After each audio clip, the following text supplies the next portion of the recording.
हाय श्रेयस, हाय शिव, हाय जावेद, हाय जिका, हाय युक्ति, हाय हिनल। चलो आ जाओ। हाय सोनम, अनिशा। चलो, बच्चों को आज पता नहीं होगा ना, क्लास है अभी ज्यादातर बच्चों को। कोई नहीं, सब लोग आ जाओ फटाक से, फिर हम लोग शुरू करते हैं। हाँ जी, गुड मॉर्निंग।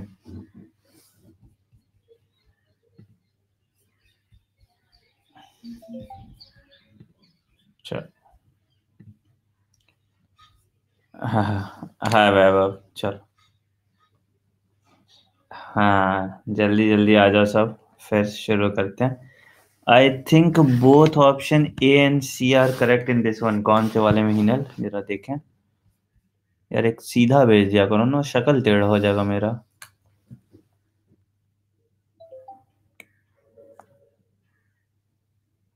हाँ ठीक है। ईच फोटो सिस्टम है except one molecular chlorophyll A. ठीक है, ए भी सही है, सी भी सही है। ठीक है बेटा, ए और सी दोनों सही है। हाँ चल, जल्दी जल्दी और फिर स्टार्ट करते हैं। हम लोग स्टार्ट करने वाले हैं रेस्पिरेशन इन प्लांट। नहीं नहीं, सो नहीं रहे थे यार, सुबह नेट नहीं चला ना प्रॉपरली, पता नहीं क्या कुछ इश्यू था, तो कनेक्ट ही नहीं हो पा रहा था। Hello, good morning, good morning. 1 minute में स्टार्ट करते हैं बस, है ना। आ जाने दो सबको, फिर 1 मिनट में शुरू करते हैं।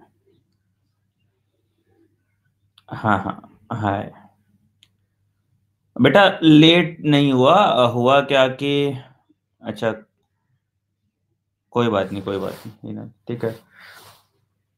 डीपीपी तुमको वहां पे मिल जाएगा। डीपीपी का क्वेश्चन कब पूछ सकते हैं, कल पूछ लेना हर्षा। ठीक है हाँ। आज क्वेश्चन नहीं, आज आज थ्योरी पढ़ेंगे। आज हम लोग वो, हाँ, रेस्पिरेशन में 2 क्लास लग जाए शायद, है ना। आज और कल में रेस्पिरेशन खत्म हो जाएगा।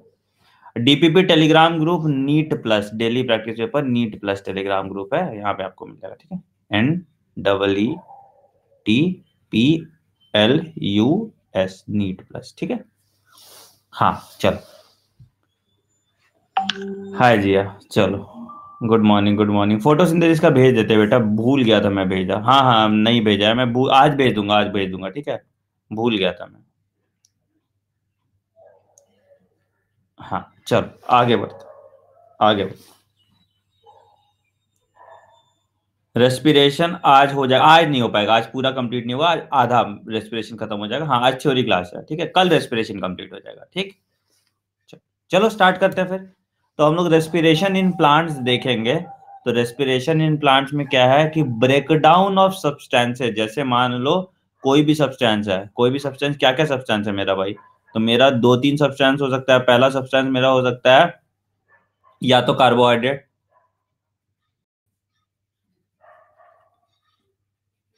या फिर प्रोटीन,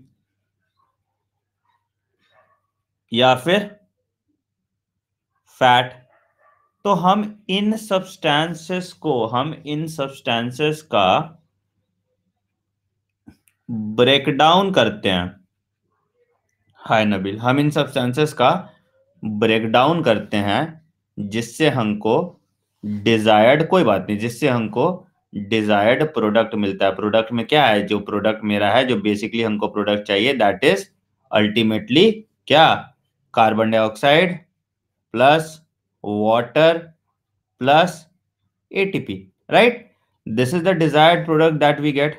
हाय मुस्कान, ठीक है, this is the desired product that we get, right. Carbon dioxide plus water plus ATP. कोई बात नहीं अहमद, कोई बात नहीं, अभी स्टार्ट ही हुआ। ठीक है, so this is respiration in plant. तो रेस्पिरेशन इन प्लांट में बेसिकली अगर हम बात करें तो C6H12O6 in presence of oxygen बनाया carbon dioxide plus water plus ATP. ठीक है, रेस्पिरेशन मेरा 2 तरह का हो सकता है। या तो ये एरोबिक रेस्पिरेशन हो सकता है, या तो ये एनेरोबिक रेस्पिरेशन हो सकता है, राइट। या तो ये एरोबिक रेस्पिरेशन हो सकता है, या तो ये एनेरोबिक रेस्पिरेशन होता है। एरोबिक मतलब इन प्रेजेंस ऑफ ऑक्सीजन, है ना। एनेरोबिक मतलब इन एब्सेंस ऑफ ऑक्सीजन। तो जो रेस्पिरेशन ऑक्सीजन के प्रेजेंस में हो रहा है वो एरोबिक रेस्पिरेशन है। जो रेस्पिरेशन ऑक्सीजन के प्रेजेंस में नहीं हो रहा वो एनेरोबिक रेस्पिरेशन। एनेरोबिक फर्दर आ जाएगा तुम्हारा lactic acid fermentation and alcoholic fermentation, जो हम डिटेल में पढ़ेंगे, राइट। लैक्टिक एसिड और अल्कोहलिक फर्मेंटेशन हम डिटेल में पढ़ेंगे। तुम लोग सब आ जाओ एक बार पहले, तब फिर हम लोग स्टार्ट करते हैं। चलिए, सो this is the type of respiration जो हम लोग को पढ़ना है। तो सबसे पहले हम लोग एरोबिक रेस्पिरेशन से स्टार्ट करेंगे, ठीक है। सबसे पहले हम लोग एरोबिक रेस्पिरेशन से स्टार्ट करेंगे। तो दो तरह का रेस्पिरेशन हमने देखा, एक हमने देखा एरोबिक रेस्पिरेशन। एरोबिक रेस्पिरेशन मतलब इन प्रेजेंस ऑफ ऑक्सीजन, और दूसरा हमने देखा एनेरोबिक रेस्पिरेशन। एनेरोबिक का दो टाइप होगा जो हम लोग बाद में देखेंगे। एक हो गया मेरा alcoholic fermentation. Cellular respiration is similar to plant respiration, obviously, हाँ, एकदम सेम साइकिल होता है। सिमिलर क्या, सेम ही है, ठीक है। और दूसरा लैक्टिक एसिड फर्मेंटेशन, बिल्कुल।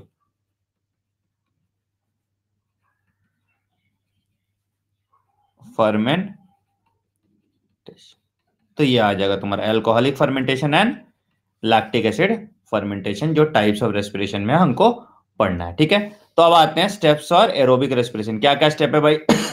मेरा एरोबिक रेस्पिरेशन का सबसे पहले आता है ग्लाइकोलिसिस। ग्लाइकोलिसिस मेरा कहाँ पे होता था? ग्लाइकोलिसिस को हम ईएमपी पाथवे भी कहते थे। ग्लाइकोलिसिस को हम ईएमपी पाथवे भी कहते हैं। और ये कहाँ होगा भाई? ये होगा मेरा साइटोप्लाज्म में। ये होगा मेरा साइटोप्लाज्म में, and it is the common pathway for both aerobic and anaerobic respiration. It is the common pathway for both aerobic and anaerobic respiration। मतलब कि यहाँ पे ऑक्सीजन का यूटिलाइजेशन नहीं होगा, यहाँ पे no utilization of oxygen, right, no utilization of.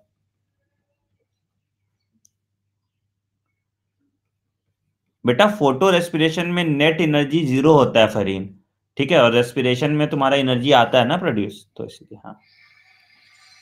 बेटा क्वेश्चन आज नहीं कर रहे हैं करिश्मा, आज क्वेश्चन नहीं करना है, आज पढ़ाना है, ठीक है। ठीक है, अगला आते हैं फॉर्मेशन ऑफ एसिटाइल कोएंजाइम। अच्छा, एसिटाइल कोएंजाइम का फॉर्मेशन कैसे होगा? तो एसिटाइल कोएंजाइम का फॉर्मेशन मेरा कैसे होगा बताओ? एसिटाइल कोएंजाइम का फॉर्मेशन होता है मेरा माइटोकॉन्ड्रियल मैट्रिक्स में। माइटोकॉन्ड्रियल मैट्रिक्स में, दोनों का मेरा जो है ये मेरा माइटोकॉन्ड्रियल मैट्रिक्स में होगा। And this is seen in case of aerobic respiration only. This is seen in case of aerobic respiration only, ठीक है। फिर लास्ट आ जाएगा ईटीएस या ईटीसी, इलेक्ट्रॉन ट्रांसपोर्ट सिस्टम या इलेक्ट्रॉन ट्रांसपोर्ट चेन, है ना। इलेक्ट्रॉन ट्रांसपोर्ट सिस्टम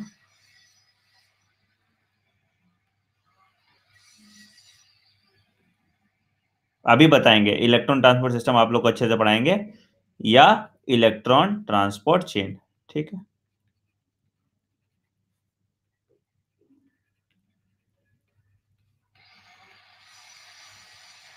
ठीक है, इसके बाद एक लास्ट स्टेप जो होगा, इसका जो लास्ट स्टेप होगा उसको हम कहते हैं ऑक्सीडेटिव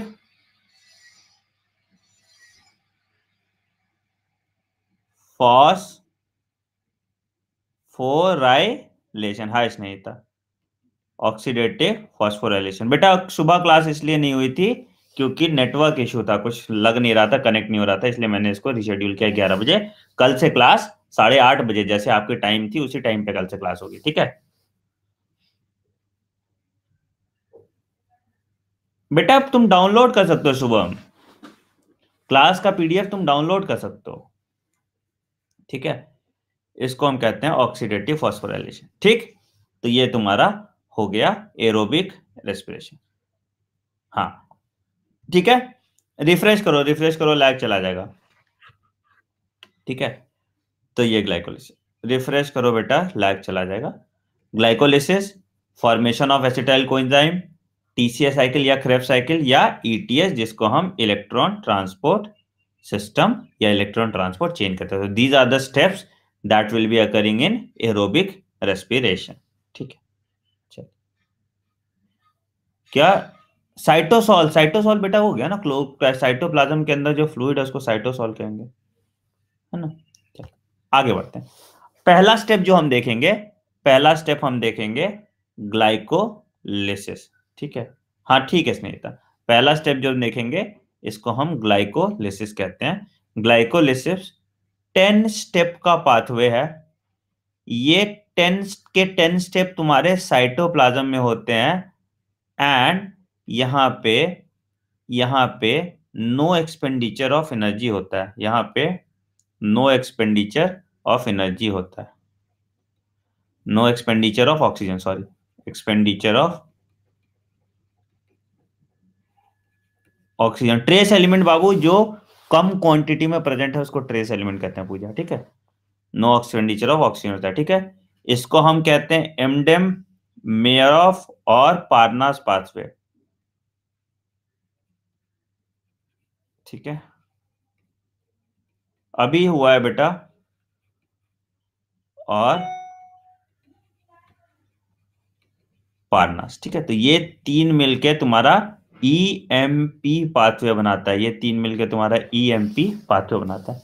अब देखो हो क्या रहा है, हो ये रहा है अल्टीमेटली इसमें कि मेरा जो ग्लूकोज है, मेरा जो ग्लूकोज है, जो 6 कार्बन कंपाउंड था, इसको अल्टीमेटली हम ब्रेक डाउन करके, इसको अल्टीमेटली हम ब्रेक डाउन करके क्या बना रहे हैं, इसको अल्टीमेटली हम ब्रेक डाउन करके पायरुविक एसिड बना रहे हैं, विच is a 3 carbon compound, which is a 3 carbon compound. तो जो मेरा ग्लूकोज था उसको हम कन्वर्ट करके पायरुविक एसिड बना रहे हैं, which is eventually a 3 carbon compound. कोई बात नहीं हर्ष। ठीक है, तो क्या हो रहा है भाई, तो ग्लूकोज को तोड़ना है बीच से तो पायरुविक एसिड बनेगा। तो कोई भी चीज को एंजाइम के लिए बेटा फॉर्मूला होता है HPPL करके, तुम्हारा एक फॉर्मूला है, मैं नेमोनिक शेयर कर दूंगा ग्रुप में। हाँ अभी अभी स्टार्ट किया, अभी स्टार्ट किया। ठीक है, अब सुनो, तो अल्टीमेटली क्या है कि अगर मान लो मेरे पास एक ग्लूकोज का स्ट्रक्चर है, अगर मान लो मेरे पास एक ग्लूकोज का स्ट्रक्चर है, इस ग्लूकोज को हमको बीच से तोड़ना है, इस ग्लूकोज को हमको बीच से तोड़ना है ताकि हमको 2 मॉलिक्यूल ऑफ पायरुविक एसिड मिले। तो क्या करना होगा, क्या कर सकते हैं हम ऐसा, तो सबसे पहले क्या है, हाँ अब बता सबसे पहला स्टेप क्या है, 10 स्टेप में होता है। सबसे पहला स्टेप क्या है कि जो मेरा ग्लूकोज है, जो मेरा ग्लूकोज है, which is a 6 carbon compound, which is a 6 carbon compound, हम इस ग्लूकोज पे क्या लगाए, हम इस ग्लूकोज पे फॉस्फेट ग्रुप लगा दिए और इसको हम बना दिए ग्लूकोज 6 फॉस्फेट, इसको हम बना दिए ग्लूकोज 6 फॉस्फेट। याद हो जाएगा बेटा, 2-3 बार प्रैक्टिस करोगे अपने आप याद हो जाएगा, उतना जरूरी नहीं है ऐसा कुछ की दिक्कत होने। ठीक है, ग्लूकोज 6 फॉस्फेट। तो भाई क्या किए, हम इस पे फॉस्फेट ग्रुप लगाया। फॉस्फेट कहां से आएगा, तो फॉस्फेट कहां से आएगा, तो मेरा जो एटीपी था ये ब्रेक डाउन कर जाएगा एडीपी में और मेरा फॉस्फेट आ जाएगा। अच्छा कर क्या रहा है, ये 6 कार्बन कंपाउंड, हाँ बेटा नीट के लिए इंपॉर्टेंट, ये 6 कार्बन कंपाउंड का ब्रेक डाउन कर रहा है, ये 6 कार्बन कंपाउंड का ब्रेक डाउन कर रहा है। तो 6 कार्बन कंपाउंड को हम हेक्सो कह सकते हैं, ब्रेक डाउन कर रहा है तो हम काइनेज कह सकते हैं। तो ये क्या हो गया, हेक्सोकाइनेज एंजाइम के प्रेजेंस में ये ग्लूकोज को कन्वर्ट किया ग्लूकोज 6 फॉस्फेट। ठीक है, हाँ टेलीग्राम लिंक नीट प्लस बेटा, नीट प्लस, नीट प्लस बस सर्च कर लो। ठीक है, NEETPLUS, टेलीग्राम पे जाओ, ये नीट प्लस लो और इस नीट प्लस को तुम ये लिंक कर दो। ठीक है, हाँ चल ठीक है। अच्छा देखो, ठीक है, तो ग्लूकोज से आया ग्लूकोज 6 फॉस्फेट, ग्लूकोज 6 फॉस्फेट से ये बना फ्रुक्टोज 6 फॉस्फेट, ये ग्लूकोज 6 फॉस्फेट से बना ये फ्रुक्टोज 6 फॉस्फेट। अच्छा अगर हम इस फ्रुक्टोज 6 फॉस्फेट की बात करें, अगर हम इस फ्रुक्टोज 6 फॉस्फेट की बात करें, तो ग्लूकोज और फ्रुक्टोज आपस में आइसोमर है कि नहीं? ग्लूकोज और फ्रुक्टोज, बेटा स्ट्रक्चर आता ही नहीं है, ग्लूकोज और फ्रुक्टोज आपस में आइसोमर है, तो ये क्या बनाएगा? ये बनाएगा आइसोमरेज, आइसोमरेज एंजाइम, और ये आपस में रिवर्सिबल होगा, ये दोनों आपस में रिवर्सिबल होगा, ये वाला तुम्हारा आपस में रिवर्सिबल होगा, राइट? ये वाला आपस में रिवर्सिबल होगा, तो आइसोमरेज। ठीक।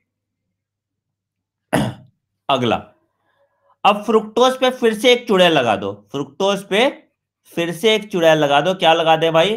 फ्रुक्टोज पे फिर से हम लगा दिए एक मॉलिक्यूल ऑफ एटीपी का हाइड्रोलिसिस। तो यहां पे मेरा क्या हो गया कि एटीपी को हम ब्रेक डाउन किए इन presence of ADP, in presence of क्या है? फ्रुक्टोज को ब्रेक डाउन करेगा, तो मतलब क्या हो गया? फॉस्फो फ्रुक्टो काइनेज, और यहां पे मेरा लगता है Mg2+ आयंस, यहां पे मेरा लगता है Mg2+ आयंस, और क्या लग जाएगा? तो इससे बन जाएगा मेरा 1,6 फ्रुक्टोज बिस फॉस्फेट। कोई बात नहीं बेटा, 1,6 फ्रुक्टोज बिस फॉस्फेट। नहीं, फर्स्ट स्टेप में कम अमाउंट पे, फर्स्ट स्टेप में भी Mg+ यूज होता है तुम्हारा, सेकंड स्टेप में Mg2+ यूज नहीं होता, ठीक है? फर्स्ट स्टेप में भी जहां भी एटीपी वाला काम हो रहा है, तो एटीपी का जो सब यूनिट होता है वो आपस में जुड़ा रहता है Mg2+ से, इसलिए Mg2+ यूज होगा जहां भी एटीपी का रिक्वायरमेंट हो। ठीक है। अब ये जो fructose 6 phosphate, 1,6 fructose bis phosphate है, ये तुम्हारा ये तुम्हारा रिवर्सिबल रिएक्शन शो करेगा, and in presence of an enzyme. क्या एनसीईआरटी में उल्टा है? एनसीईआरटी में यही है बेटा, सेम है। एल्डोलेस तुम्हारा बनाएगा 3 मॉलिक्यूल ऑफ, तुम्हारा बनाएगा 2 × 3 molecule of PgAl, phosphoglyceraldehyde. It will make 3 molecule of 2 molecules of 3 PgAl, phosphoglyceraldehyde। ठीक है। अच्छा, और ये आपस में यहाँ पे, यहाँ जो फ्रुक्टोज 1,6 फॉस्फेट है, ये आपस में यहाँ पे ढाप में कन्वर्ट हो जाएगा, और दोनों आपस में इंटरचेंजेबल होगा। ये यहाँ पे ये कन्वर्ट हो जाएगा ढाप में, और ये दोनों आपस में इंटरचेंजेबल होगा। ढाप तुम्हारा 3 कार्बन कंपाउंड होता है, जो डाइहाइड्रोक्सी एसीटोन फॉस्फेट होता है, ठीक है? और यहां भी इन दोनों में जो चेंजेस होगा, ये भी होगा इन प्रेजेंस ऑफ आइसोमरेज, यहां भी होगा इन presence of isomerase, dihydroxy acetone phosphate, ठीक है? DHAP पहला जो होता है, जो नॉन लीवर रोटेटरी होता है, यही होता है, ठीक है? अच्छा, अब जो ये तुम्हारा ये, अब जो ये PgAl है, PgAl जो हो गया मेरा, अब यहाँ जो PgAl है, 3 मॉलिक्यूल ऑफ PgAl है, ये तुम्हारा कन्वर्ट हो जाएगा, ये तुम्हारा कन्वर्ट हो जाएगा PgAl in presence of phosphate ion H3PO4 वगैरह के प्रेजेंस में, हाइड्रोजन इससे निकालेंगे, और ये बनेगा फॉस्फोग्लिसरिक एसिड, ये बनेगा फॉस्फोग्लिसरिक एसिड। तो ये बन जाएगा 3 मॉलिक्यूल ऑफ PgA, और इसके पहले कार्बन और तीसरे कार्बन पे क्या लगा रहेगा? पहले कार्बन और तीसरे कार्बन पे ATP लगा रहेगा, और यहां से निकलेगा NAD+, कन्वर्ट हो जाएगा NADH+H+ पे। तो हाइड्रोजन यहां से निकालना है, ग्लिसरॉल्डिहाइड से ग्लिसरिक एसिड में कन्वर्ट कर रहा है, तो हाइड्रोजन निकालना है, तो क्या होगा? ये आ जाएगा डिहाइड्रोजिनेज, राइट? ये आ जाएगा डिहाइड्रोजिनेज, ठीक है? अच्छा, फॉस्फोग्लिसरिक एसिड से अब इससे क्या हुआ? 3 फॉस्फोग्लिसरिक एसिड से हम तुम्हारा एक निकाल दिए, यहाँ पे ATP निकाल दिए, मतलब ट्रांसफोराइलेज तुम्हारा ATP निकाल दिया, तो 1,3 से आ जाएगा 3 फॉस्फोग्लिसरिक एसिड। अच्छा, 3 फॉस्फोग्लिसरिक एसिड से क्या निकला भाई? तो यहां पे फिर मेरा निकला ADP से क्या बना? ATP, तो यहां पे इंजाइम कौन सा यूज हो जाएगा, इंजाइम यूज हो जाएगा ट्रांस फॉस्फोराइलेस, फॉस्फोराइलेस का ट्रांसफर हो रहा है, तो यहां पे यूज हो जाएगा ट्रांस फॉस्फोराइलेस। बेटा कल तक होगा खत्म, ठीक है। अच्छा, अब 3 PGA को हम कन्वर्ट कर देंगे 2 PGA में, 3 PGA को हम कन्वर्ट कर देंगे 2 PGA में, और यहां पे इन दोनों के बीच में म्यूटेशन हो रहा है, तो एंजाइम यूज हो जाएगा म्यूटेज, एंजाइम यूज हो जाएगा म्यूटेज, है ना। हाँ म्यूटेज, यहां पे 3 PGA को जब 2 PGA में कर रहे हैं तो एंजाइम यूज हो जाएगा म्यूटेज, ठीक है। अच्छा, इसके बाद अब ये जो मेरा 2 PGA था, अब इसके बाद जो मेरा ये 2 PGA था, 2 PGA से हम वाटर निकाल देंगे, मतलब यहां पे एंजाइम यूज करेंगे हम इनोलेस, और हम क्या करेंगे, हम इसको कन्वर्ट कर देंगे फॉस्फोइनॉल पायरुवेट में, पेप में, फॉस्फोइनॉल पायरुवेट में, और यहां से हम क्या निकाल देंगे, हम यहां से निकाले वाटर, ठीक है।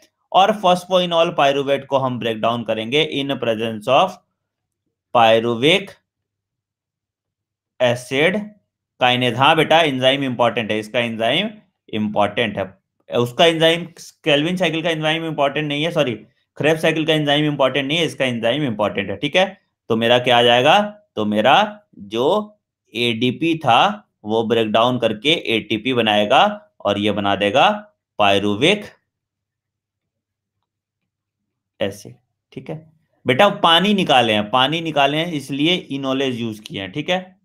यहां पे Mg2+ आएगा, यहां पे तुम्हारा Mg2+ आएगा, इनोलेज के पास तुम्हारा Mg2+ नहीं लगेगा।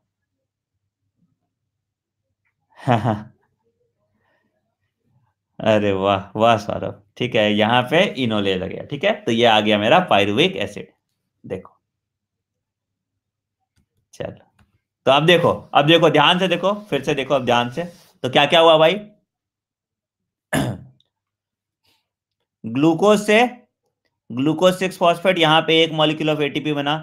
ग्लूकोज 6 फॉस्फेट से फ्रुक्टोज 6 फॉस्फेट, फ्रुक्टोज 6 फॉस्फेट से fructose 1,6 bis phosphate, fructose 1,6 bis phosphate से दोनों बना ग्लिसरॉल्डिहाइड और ढाप, ठीक है। और उसके बाद यहाँ पे पीजीएल बना, पीजीएल से फॉस्फोग्लिसिक एसिड बना, फॉस्फोग्लिसिक एसिड से 2 फॉस्फोग्लिसिक एसिड बना, फिर उसके बाद फॉस्फोइनॉल पायरुवेट बना, और फॉस्फोइनॉल पायरुवेट से पायरुवेट या पायरुविक एसिड बना, ठीक है। तो अब यहां पे दो क्वेश्चन आएगा। नहीं बेटा, अब यहां पे दो दो क्वेश्चन आता है। पहला कि एनर्जी प्रोडक्शन कितना है, एनर्जी प्रोडक्शन कितना है, तो दो तरह का एनर्जी प्रोडक्शन होगा। पहले को हम कहते हैं सबस्ट्रेट लेवल फॉस्फोराइलेशन। अभी सुनो सुनो, इसमें कहां से 38 एटीपी आ जाएगा हिमांशी, सबस्ट्रेट लेवल फॉस्फोराइलेशन, तो सबस्ट्रेट लेवल फॉस्फोराइलेशन मतलब डायरेक्टली जो एटीपी कंज्यूम हो रहा है उसको हम सबस्ट्रेट लेवल फॉस्फोराइलेशन कहते हैं। तो अगर हम सबस्ट्रेट लेवल फॉस्फोराइलेशन की बात करें तो एटीपी कंज्यूम्ड कितना है, एटीपी कंज्यूम्ड कितना है 2, एटीपी प्रोड्यूस कितना है, एटीपी प्रोड्यूस कितना है 4, बिल्कुल सही। तो नेट एटीपी कितना हुआ, नेट एटीपी कितना हुआ, नेट एटीपी इज 2 एटीपी। तो अगर हम सबस्ट्रेट लेवल फॉस्फोराइलेशन की बात करें तो net ATP production is 2, right. अगर हम सबस्ट्रेट लेवल फॉस्फोराइलेशन की बात करें तो नेट एटीपी प्रोडक्शन इज 2। अब अगर हम बात करें वाया ईटीएस, अगर हम बात करें वाया ईटीएस की, तो हमको कितना मॉलिक्यूल ऑफ NADH है, मेरे पास 2 मॉलिक्यूल ऑफ NADH+H+ है। हमको ये पता है कि एक NADH+ या H+ मेरा 3 मॉलिक्यूल ऑफ ATP देता है, तो कितना हो गया 3 into 2 that is equal to 6 ATP।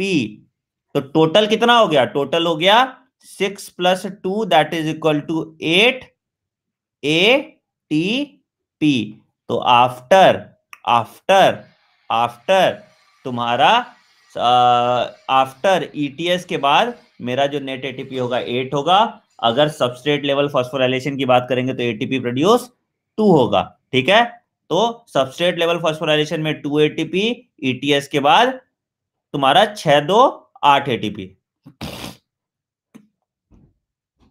बेटा एनर्जी फाइंडिंग यहां है ना, देखो तो देखो यूटिलाइज एटीपी कितना है, एक, यहां पे एक, 2 एटीपी यूटिलाइज हुआ। प्रोड्यूस कितना हुआ, प्रोड्यूस कितना हुआ, यहां पे 2 और यहां पे 2, तो 4 प्रोड्यूस हुआ, 2 कंज्यूम हुआ, माइनस करो 2 एटीपी आ गया। ठीक है, यहां पे ETS में कितना था, 3 एटीपी, तो यहां पे 6 हो गया, तो 6 प्लस 2 8 एटीपी हो गया। तो टोटल जो एटीपी है वो 8 हो गया है ना। नेट एटीपी जो टोटल है that is equal to 8 ATP at the end of glycolysis. 8 ATP at the end of glycolysis. Krebs वेब सब मिला के 38 होता है, क्रेब वगैरह सब मिला के total.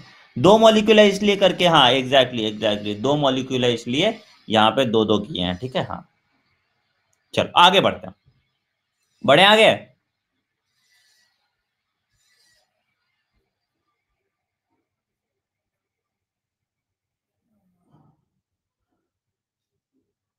Oxidation of carbohydrate occurs in mitochondria, हाँ ट्रू।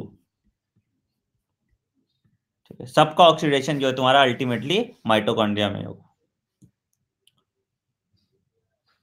हाँ ये दोनों होगा, ये प्रोसेस एरोबिक और एनारोबिक में दोनों आ गया। ठीक है बेटा, क्वेश्चन के लिए परसों, आज क्वेश्चन नहीं, चैप्टर खत्म होगा तब क्वेश्चन। ठीक है, परसों क्वेश्चन करेंगे। हाँ नहीं बेटा, स्क्रैप साइकिल अभी पढ़ाएंगे। ठीक है, चलो आगे बढ़ते। तो ये मेरा ग्लाइकोलिसिस खत्म हो गया। अगला आते हैं लिंक रिएक्शन, अगला आते हैं लिंक रिएक्शन, अगला आते हैं, लिखो लिंक रिएक्शन। तो अगर हम लिंक रिएक्शन की बात करेंगे, अगर हम लिंक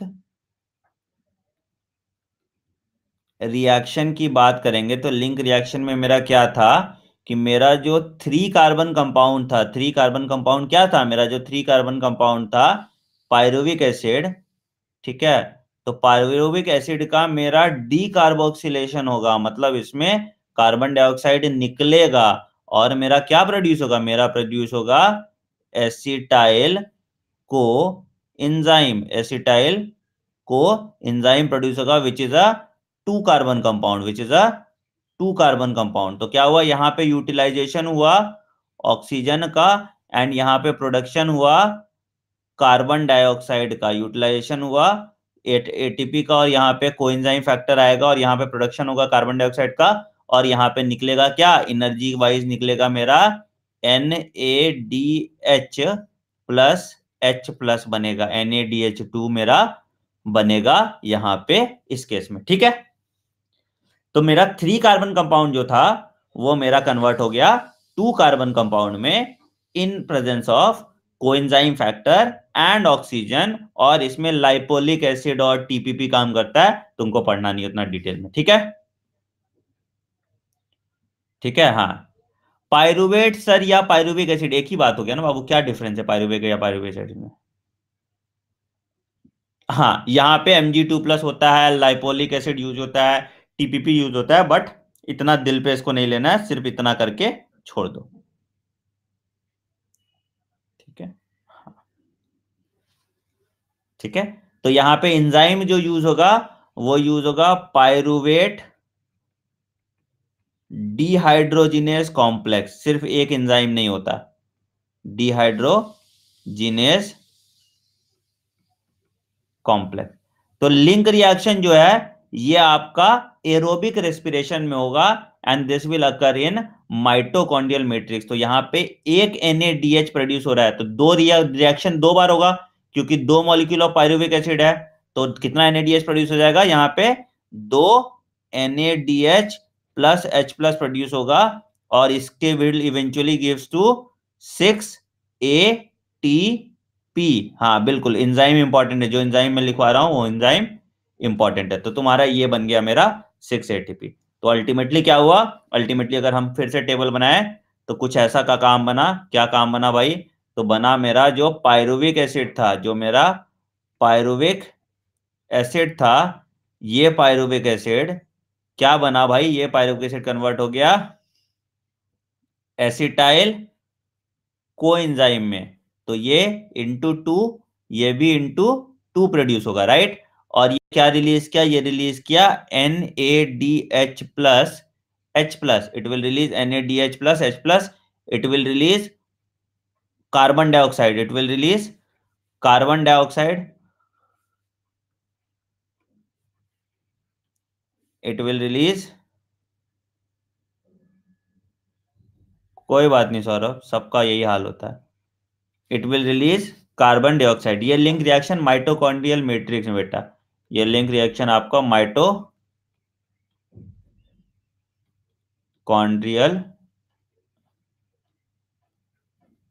मैट्रिक्स में होता है, ठीक है। अब यहां पे फिर आया मेरा O2 यूज होगा, यहां पे यूज होगा मेरा NAD+, ठीक है, यहां पे यूज होगा मेरा कोएंजाइम फैक्टर, और एंजाइम जो यूज होगा वो यूज होगा pyruvate dehydrogenase complex, pyruvate dehydrogenase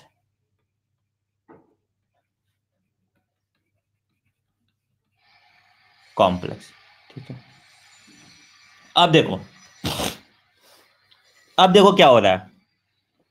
अब यहां जो ये मेरा 2 कार्बन कंपाउंड था, ये जो मेरा एसिटाइल कोएंजाइम 2 कार्बन कंपाउंड था, ध्यान से सुना, ये बाइंड करेगा मेरा ऑक्सैलो एसिटिक एसिड के साथ। तो अल्टीमेटली क्या हुआ कि यहां पे जो एसिटाइल कोएंजाइम था, this will bind with, this will bind with, this will bind with oxalo acetic acid, OAA, oxalo acetic acid, which is a 4 carbon compound, और ये बनाएगा 6 कार्बन कंपाउंड, जिसको हम TCA या सिट्रिक एसिड कहते हैं, या TCA एसिड कहते हैं, try carboxylic acid, try carboxylic acid या सिट्रिक एसिड कहते हैं, which is a 6 carbon compound, which is a 6 carbon compound. हाँ बिल्कुल लतेश, बिल्कुल बिल्कुल, ठीक है। ओ ए कहां से आता है बेटा, ये साइकिल है ना, अभी बता रहे हैं ओ ए कहां से आता है, पूरा साइकिल कंप्लीट करने तो पता चल जाएगा, ठीक है। तो O A is a 4 carbon compound, acetyl coenzyme is a 2 carbon compound, 4 + 2 बनाया मेरा 6 कार्बन कंपाउंड, जिसको TCA साइकिल या सिट्रिक एसिड साइकिल या सिट्रेट कहते हैं, ठीक है। सिट्रेट कन्वर्ट होता है मेरा सिस एकोनाइटेज में, ये अगेन 6 कार्बन कंपाउंड है, ये कन्वर्ट होता है मेरा सिस एकोनाइटेज में। यहां पे एंजाइम्स इंपॉर्टेंट नहीं है, क्रेब्स साइकिल का एंजाइम तुम्हारा इंपॉर्टेंट नहीं है, सिर्फ एक एंजाइम इंपॉर्टेंट है क्रेब्स साइकिल का, जिसका नाम है सक्सिनेट डिहाइड्रोजिनेज, बाकी कोई एंजाइम नहीं है। नहीं नहीं नहीं, जितना बता रहे हैं उतना, जितना हम बता रहे हैं उतना बस लिखते जाओ, बाकी तुमको यहां से पानी निकला, ठीक है। अच्छा, सिस एकोनाइट्रेज में फिर से पानी डाल दो तो मेरा बन जाएगा आइसोसिट्रेट, अगर यहां पे फिर से हम पानी डाल दिया तो यहां मेरा बन गया आइसो सिट्रेट। अभी अल्फा कीटो थोड़ा कहां लेट है। आइसोसिट्रेट के बाद, आइसोसिट्रेट के बाद यहां से हम H+ निकालेंगे, यहां से हम H+ निकालेंगे, और मेरा बनेगा ऑक्सैलो सक्सिनेट, H+ निकालेंगे, यहां मेरा बनेगा ऑक्सैलो सक्सिनेट। तो क्या यहां पे डिहाइड्रोजिनेज लगेगा, जहां से भी H+ निकाल रहे हो वहां पे मेरा डिहाइड्रोजिनेज लगेगा, हमेशा याद रखना, जहां से भी। बेटा थोड़ा सा ही बता रहे हैं, थोड़ा सा ही बता रहे हैं, ठीक है। ऑक्सैलो सक्सिनेट, ठीक है, ऑक्सैलो सक्सिनेट के बाद बनेगा जो तुम लोग के एनसीईआरटी में, यहां पे डी कार्बोक्सिलेशन हो गया, यहां पे 6 कार्बन कंपाउंड था, यहां पे डी कार्बोक्सिलेशन होगा और ये बनेगा अल्फा कीटो ग्लूटारिक एसिड। तो यहां पे CO2 मेरा रिलीज हुआ, यहां पे CO2 रिलीज हुआ, और ये बनाया 5 कार्बन कंपाउंड, यहां से CO2 रिलीज हुआ तो ये मेरा बना 5 कार्बन कंपाउंड, जिसको अल्फा कीटो ग्लूटारिक एसिड कहेंगे, ठीक है। अब इस अल्फा कीटो ग्लूटारिक एसिड पे, अब इस अल्फा कीटो ग्लूटारिक एसिड से बना मेरा succinate coenzyme, succinyl coenzyme, succinyl coenzyme, again इससे भी एक कार्बन डाइऑक्साइड मॉलिक्यूल बाहर निकला और यहां पे क्या हुआ, यहां पे NAD+ कन्वर्ट हुआ NADH+ H+ में, यहां पे एक NAD+ कन्वर्ट हुआ NADH+ H+, तो ये तुम्हारा 4 कार्बन कंपाउंड हो जाएगा, ये तुम्हारा 4 कार्बन कंपाउंड हो जाएगा। ठीक है, अब सक्सिनिल कोएंजाइम मेरा कन्वर्ट हो जाएगा सक्सिनेट में, सक्सिनिल का कन्वर्ट हो जाएगा मेरा सक्सिनेट में, और यहां पे एक मॉलिक्यूल ऑफ GDP, GDP तुम्हारा कन्वर्ट हो जाता है GTP पे, मतलब गुआनिन डाइफॉस्फेट तुम्हारा कन्वर्ट हो गया गुआनिन ट्राइफॉस्फेट पे। It is again a 4 carbon compound. Succinate तुम्हारा बनाएगा, सक्सिनेट तुम्हारा बनाएगा फ्यूमरेट, और फ्यूमरेट जब बना, सक्सिनेट से जब फ्यूमरेट बना तो यहां पे बना मेरा FADH2, FAD+ आपका कन्वर्ट हुआ FADH2, और फ्यूमरेट के बाद बना मैलेट, फ्यूमरेट के बाद बना मैलेट, और मैलेट के बाद फिर से बन गया ऑक्सैलो एसिटिक एसिड। तो मैलेट से जब ऑक्सैलो एसिटिक एसिड बनेगा तो यहां पे फिर से मेरा NAD+ कन्वर्ट हो जाएगा NADH+ H+ में, NADH+ H+ में ये कन्वर्ट हो जाएगा। ठीक है, मैलेट और मैलिक एसिड बेटा यहां है ना, फ्यूमरेट से बना मैलेट या मैलिक एसिड, तुम इसको कह सकते हो, कुछ भी कह सकते हो। ठीक है, तो फ्यूमरेट में हम पानी डाले, पानी डाले तो मेरा मैलेट बन गया। बेटा नहीं पढ़ा रहे एनसीईआरटी के बाद, एनसीईआरटी इतना ही है तुम्हारा, ज्यादा नहीं पढ़ा है। ठीक है, तो अल्टीमेटली, अल्टीमेटली हम बात करें, इसमें कोई एंजाइम तुमको इंपॉर्टेंट नहीं है इसमें, बस याद रखो यहां पे, बस इतना जान जाओ। देखो सुनो सुनो सुनो, जहां पे कार्बन डाइऑक्साइड निकल रहा है, लिख लो, लिख लो, जहां पे कार्बन डाइऑक्साइड निकल रहा है, यही इस तरह से तुमको याद रहेगा, जहां पे कार्बन डाइऑक्साइड निकल रहा है वो हो गया डी कार्बोक्सिलेज, डी कार्बोक्सिलेज। ठीक है, जहां पे ब्रेकडाउन हो रहा है, जहां पे ब्रेकडाउन हो रहा है वहां पे इसको यहां वहां पे डाल दो काइनेज, कुछ भी होगा तो वो काइनेज हो जाएगा। ठीक है, जहां पे और H+ निकल रहा है यहां हो जाएगा डीहाइड्रोजिनेज।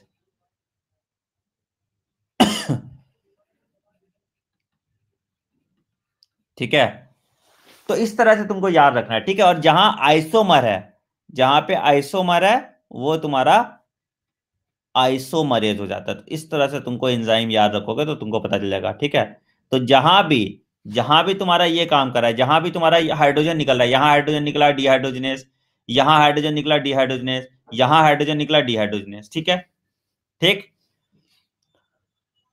तो अल्टीमेटली क्या हो रहा है, सिट्रेट सिंथेसिस कहां लगता है बेटा, ये हो गया ना, ये सिट्रेट सिंथेसिस है, सिस एकोनाइटेज, ये तुम्हारा ये सिट्रेट सिंथेसिस है। ठीक है, पहला वाला DCA साइकिल, या इसको सिट्रेट सिंथेसिस कहते हैं। ठीक, हाँ ये तुम्हारा सिट्रेट सिंथेसिस है। तो अब देखो इसमें नेट एनर्जी कितना हो जाएगा, ये प्रीवियस स्लाइड वंश लो, नेट एनर्जी कितना हो जाएगा। स्टेप पर बेटा क्वेश्चन वैसे नहीं आएगा, वाटर निकल रहा है तो इनोलेज, बिल्कुल हाँ, कुछ केसेस में वाटर निकल रहा है तुम्हारा उसमें तो इनोलेज। ठीक है, अब देखो क्वेश्चन कहां आता है, क्वेश्चन कहां आता है, क्वेश्चन तुम्हारा यहां पे आएगा, क्वेश्चन तुम्हारा बनेगा कि भाई एनर्जी प्रोडक्शन पे क्वेश्चन आएगा तुम्हारा, क्वेश्चन और कहीं नहीं आएगा। ठीक है, सिर्फ इतना जान लो कि तुम्हारा कौन कौन सा एंजाइम कहां प्रेजेंट होता है उस पे क्वेश्चन आता है, और एनर्जी प्रोडक्शन पे क्वेश्चन आता है, इसके अलावा किसी पे क्वेश्चन नहीं आता। ठीक है, तो एनर्जी प्रोड्यूस कितना होगा भाई, तो अगर हम बात करें वाया सबस्ट्रेट लेवल फॉस्फोराइलेशन, कितना एनर्जी होगा, सबस्ट्रेट लेवल फॉस्फोराइलेशन कितना एनर्जी होगा, बिल्कुल सबस्ट्रेट लेवल फॉस्फोराइलेशन में एक मॉलिक्यूल ऑफ जीटीपी है, एक जीटीपी को 2 बार होगा, तो that is equal to 2 molecule of GTP, which is equal to 2 molecule of ATP. तो सबस्ट्रेट लेवल फॉस्फोराइलेशन में 2 मॉलिक्यूल ऑफ एटीपी या 2 मॉलिक्यूल ऑफ जीटीपी प्रोड्यूस होगा। ठीक है, दूसरा हो गया तुम्हारा वाया ईटीएस, वाया ईटीएस कितना प्रोड्यूस होगा, वाया ईटीएस की अगर हम बात करें तो वाया ईटीएस में हमको कितना था, 3 मॉलिक्यूल ऑफ NADH+ H+, ठीक है, इंटू 2, ठीक है, और तुम्हारा 1 मॉलिक्यूल ऑफ FADH2 इंटू 2, तो कितना हो गया भाई? तो 6NADH प्लस H प्लस, और 1 मॉलिक्यूल ऑफ FADH2। तो अगर हम करें तो 6 × 3 that is equal to 18 ATP, और एक FADH तुम्हारा 2 ATP देता है, तो तुम्हारा तुम्हारा ये सॉरी 2 यहां, तो 2 × 2 that is equal to 4 ATP, और यहां पे 2 ATP, तो अल्टीमेटली कितना हुआ? 18 19 20 21 22 24 ATP। तो अगर क्रेब्स साइकिल में वाया ATS पूछा जाए तो नेट ATP 24 होगा, राइट? क्रेब्स साइकिल में वाया ATS पूछा जाए तो नेट ATP 24 होगा। लिंक रिएक्शन का जोड़े, आप तीनों को जोड़ दो, अब तीनों का जोड़ दें। अगर एटीपी जीटीपी सेम है, हाँ बेटा सेम होता है, ATP ATP GTP TTP CTP सब सेम होता है। तो अगर हम ग्लाइकोलाइसिस की बात करें, glycolysis plus link reaction plus Krebs cycle. अब पहले बात करते हैं substrate level phosphorylation, substrate level phosphorylation की। तो कितना एटीपी? यहां पे था 2 एटीपी, नेट एटीपी 2 एटीपी था, राइट? यहां पे 0 और यहां पे 2 एटीपी, तो टोटल एटीपी कितना हो गया? टोटल एटीपी 4 एटीपी प्रोड्यूस होगा वाया सबस्ट्रेट लेवल फॉस्फोराइलेशन, ठीक है। ईटीएस से पूछें, ईटीएस से पूछें तो ईटीएस में कितना था भाई? तो यहां पे था तुम्हारा कितना एटीपी? यहां पे था 6, यहां पे था 6 एटीपी, और यहां पे था कितना? यहां पे था तुम्हारा 18 4 22, यहां पे था 22 एटीपी। तो कितना हो गया? 22 6 28, 29 30 31 32 33 34, 34 एटीपी। तो टोटल एटीपी कितना हो गया? टोटल कितना हुआ? टोटल हो गया मेरा 38 एटीपी। तो नेट एनर्जी प्रोडक्शन जो होता है वो 38 एटीपी होता है। कुछ कुछ केसेस में, कुछ कुछ प्रोकैरियोट्स के केस में जहां पे ग्लाइकोलिसिस के केस में शटल काम नहीं करता, तो उनके केस में 36 एटीपी होता है, उनके केस में 36 एटीपी होता है। समझ में आया?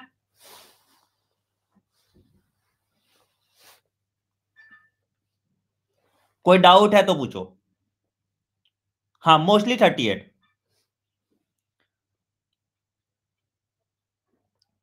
अभी बता रहे माइटोकॉन्ड्रियल मेम्ब्रेन, अभी बताएंगे, अभी ईटीएस बताएंगे तो बता देंगे, ठीक है। हाँ चल आगे बढ़े बेटा। फिर से पूरा फरीन पॉसिबल नहीं है, तुम रिपोर्ट करके देख लेना, पॉसिबल नहीं। एटीपी का क्या होता है बेटा? एटीपी यूटिलाइज करोगे तुम फंक्शन में। सक्सिनेट डिहाइड्रोजनेस अभी बताते हैं, ठीक है, सक्सिनेट डिहाइड्रोजनेस तुम्हारा अभी पूरा डिटेल में बताते हैं, ठीक है, जब ईटीएस पढ़ाएंगे तो।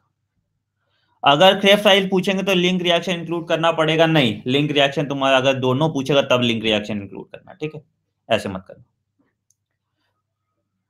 36 बेटा प्रोकैरियोट्स में होता है, कुछ कुछ प्रोकैरियोट्स में 36 एटीपी प्रोड्यूस होता है।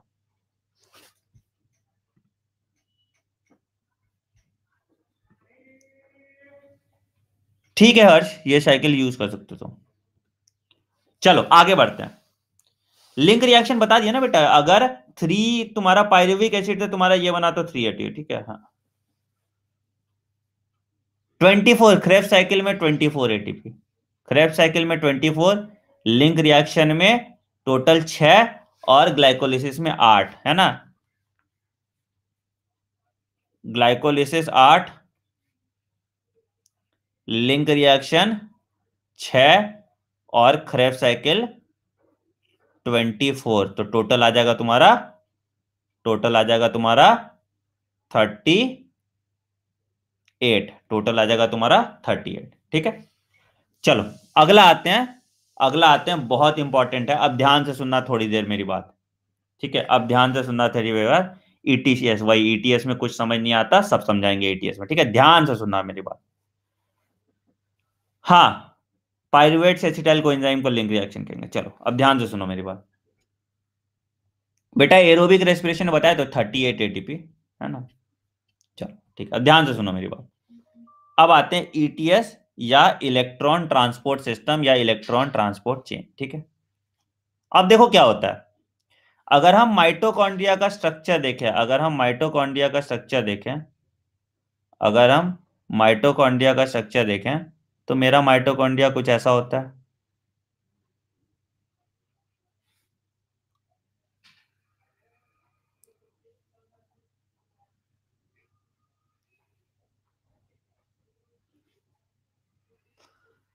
ये इनर वॉल ऑफ माइटोकॉन्ड्रिया हो गया। ठीक है, इसके बाहर एडजॉइनिंग इसका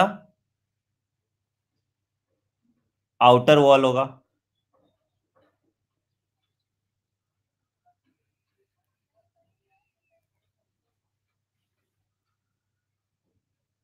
ठीक है, इसके एडजॉइनिंग बाहर जो इसका आउटर वॉल होगा, तो ये जो है ये इसका हो गया मैट्रिक्स, राइट। ये उसका हो गया इनर माइटोकॉन्ड्रियल मेम्ब्रेन। हाय Ravi, inner mitochondrial membrane.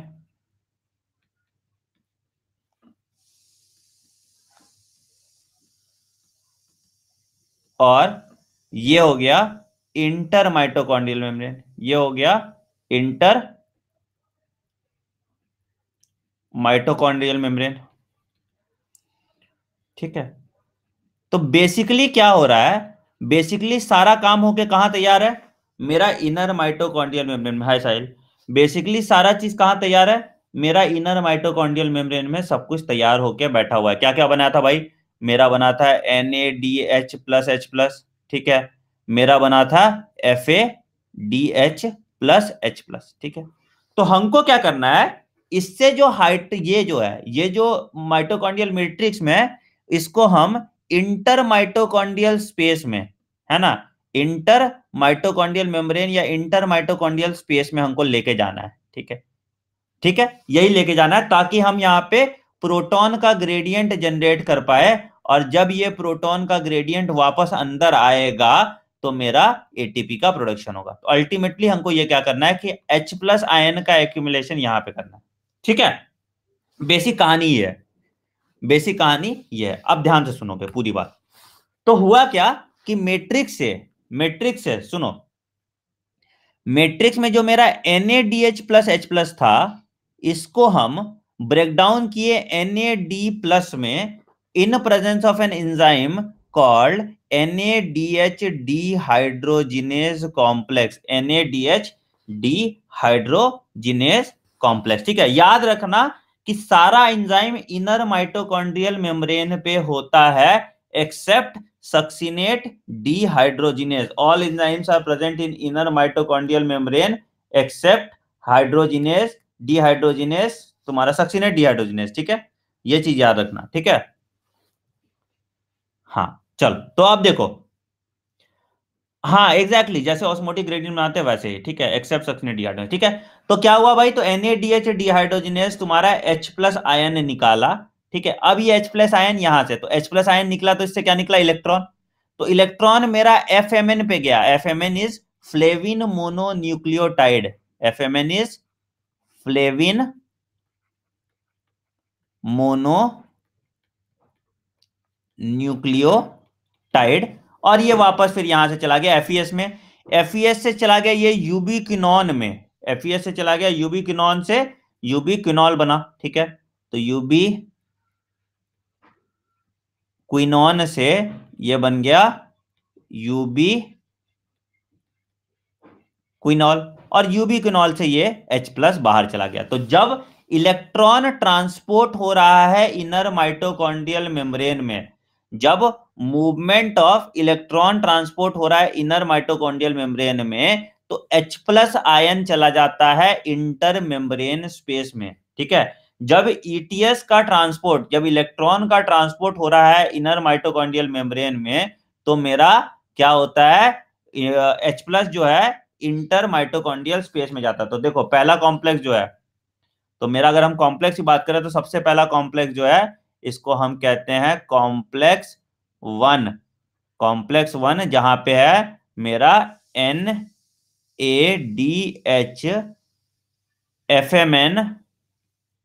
Dehydrogenase complex, dehydro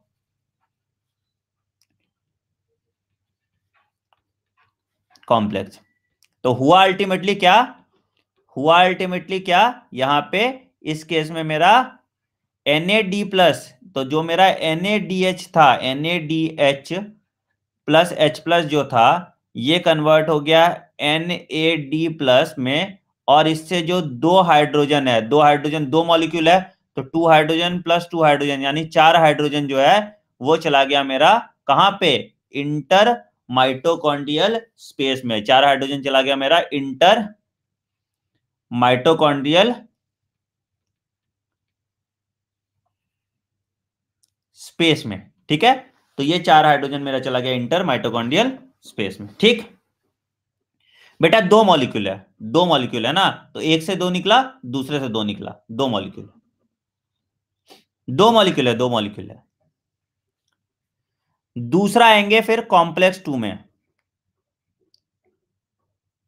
दूसरा आएंगे फिर कॉम्प्लेक्स टू में। कॉम्प्लेक्स टू को हम कहते हैं FADH2 डिहाइड्रोजिनेस कॉम्प्लेक्स,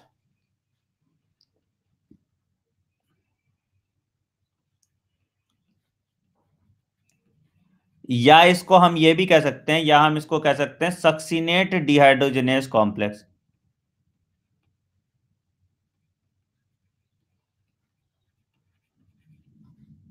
इनिबिटर याद नहीं रखना बेटा, इनिबिटर याद नहीं रखना।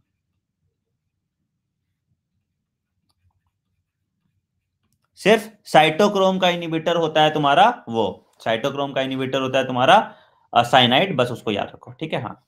तो आप देखो, तो कॉम्प्लेक्स टू, तो कॉम्प्लेक्स टू की बात करें तो कॉम्प्लेक्स टू में क्या हुआ मेरा, अगेन यहाँ पे ये कॉम्प्लेक्स टू है, तो मेरा कॉम्प्लेक्स टू मेरा आया सक्सिनेट डिहाइड्रोजिनेस कॉम्प्लेक्स से आया। ठीक, तो Fa2H यहाँ पे FAD प्लस में कन्वर्ट हुआ, FAD Fe ये गया, फिर यूबिक्विनोन अगेन यहाँ पे 4H प्लस दे दिया। ठीक है, तो FADH2 मेरा यहाँ पे मेरा कन्वर्ट होके FAD प्लस में कन्वर्ट हुआ, और ये अगेन 2H प्लस और प्लस 2H प्लस मिला के 4H प्लस दे दिया। ठीक है, इन दोनों में मोबाइल इलेक्ट्रॉन कैरियर यूबिक्विनोन, ठीक है, साइटोक्रोम, ठीक है, ये दोनों मेरा मोबाइल इलेक्ट्रिक कैरियर होता है, मोबाइल इलेक्ट्रॉन कैरियर होता है जो इलेक्ट्रॉन को कैरी करता है। कॉम्प्लेक्स और उसका स्ट्रक्चरल कंपोनेंट भी याद करना है, नहीं बेटा नहीं, बेटा दो मॉलिक्यूल है यहां पे, टू मॉलिक्यूल, यहां पे टू मॉलिक्यूल, दो दो मॉलिक्यूल है ना।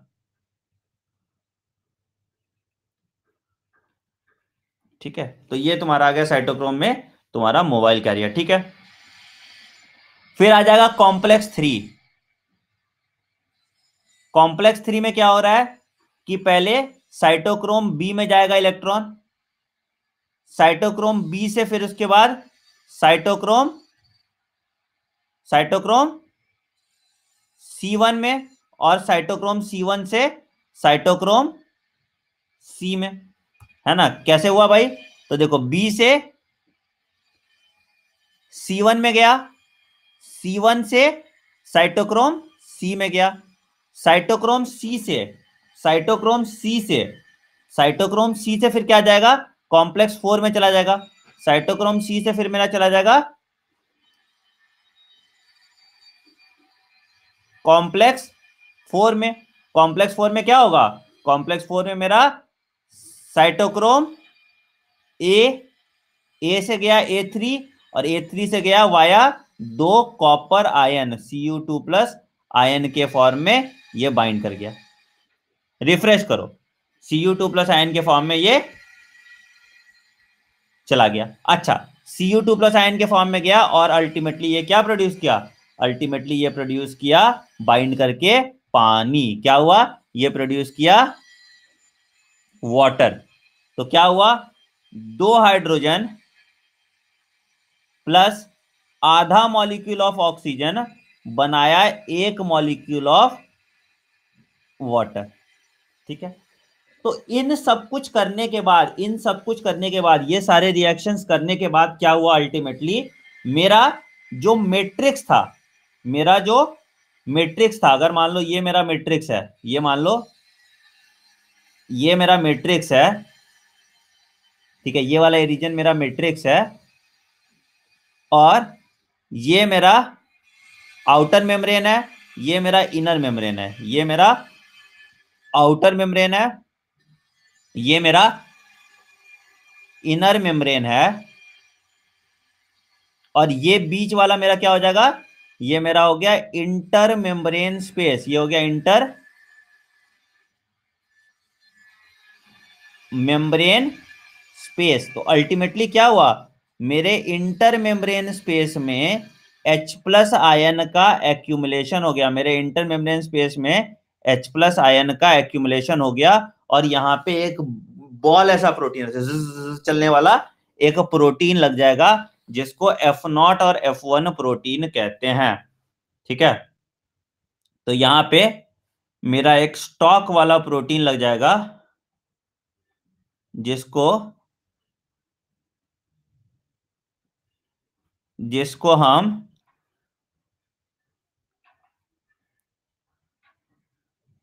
F0 और F1 प्रोटीन कहते हैं। ठीक है, तो ये वाला जो प्रोटीन हो जाएगा ये मेरा F0 प्रोटीन हो जाएगा, ये वाला जो प्रोटीन हो जाएगा ये मेरा F1 प्रोटीन होगा। अब ये क्या करेगा कि ये बाहर से 2H प्लस अंदर लाएगा, ये बाहर से 2H प्लस अंदर लाएगा, और जब ये 2H प्लस अंदर ला रहा होगा, जब ये 2H प्लस अंदर ला रहा होगा, तो मेरा एडीपी जो है वो कन्वर्ट हो जाएगा एटीपी में, मेरा एडीपी जो है वो कन्वर्ट हो जाएगा एटीपी में, और इस फिनोमिना को हम कहते हैं ऑक्सीकल कल गौरव, इस फिनोमिना को हम कहते हैं ऑक्सीडेटिव फॉस्फोराइलेशन।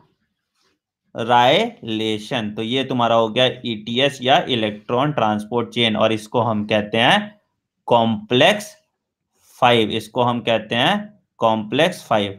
क्या इंटर मेम्ब्रेन से भी तो H प्लस हो सकता है बेटा, इंटर मेम्ब्रेन से भी होगा, आउटर मेम्ब्रेन और इंटर मेम्ब्रेन से भी H प्लस निकलेगा, इंटर मेम्ब्रेन से भी H प्लस निकलेगा। ठीक है, और यहाँ पे एंजाइम जो यूज होगा एटीपी सिंथेसिस, हाँ चैप्टर कंटिन्यू करने के बाद क्विज होगा बेटा, एटीपी सिंथेटेस,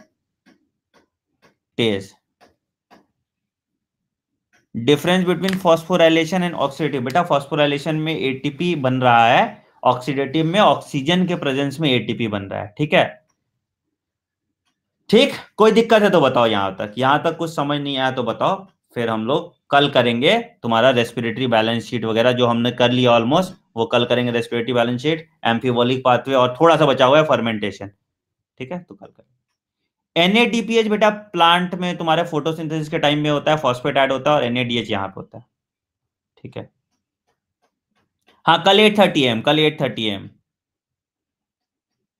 कल 8:30 AM बेटा, कल से फिर से क्लास आपका 8:30 AM होगा। ठीक है, टेंशन मत लीजिए, कल से क्लास आपका 8:30 AM ही होगा, और आज डीपीपी आपको फोटोसिंथेसिस का दे देंगे। ठीक है बेटा, यहाँ पे नीट प्लस पे टेलीग्राम पे जाओ, नीट प्लस टेलीग्राम है, इसको ज्वाइन करो, नीट प्लस टेलीग्राम चैनल है हमारा, इसको ज्वाइन करो। ठीक है, और डीपीपी आपको फोटोसिंथेसिस का अभी मैं शेयर कर देता हूँ, डीपीपी फोटोसिंथेसिस का अभी मैं शेयर कर देता हूँ।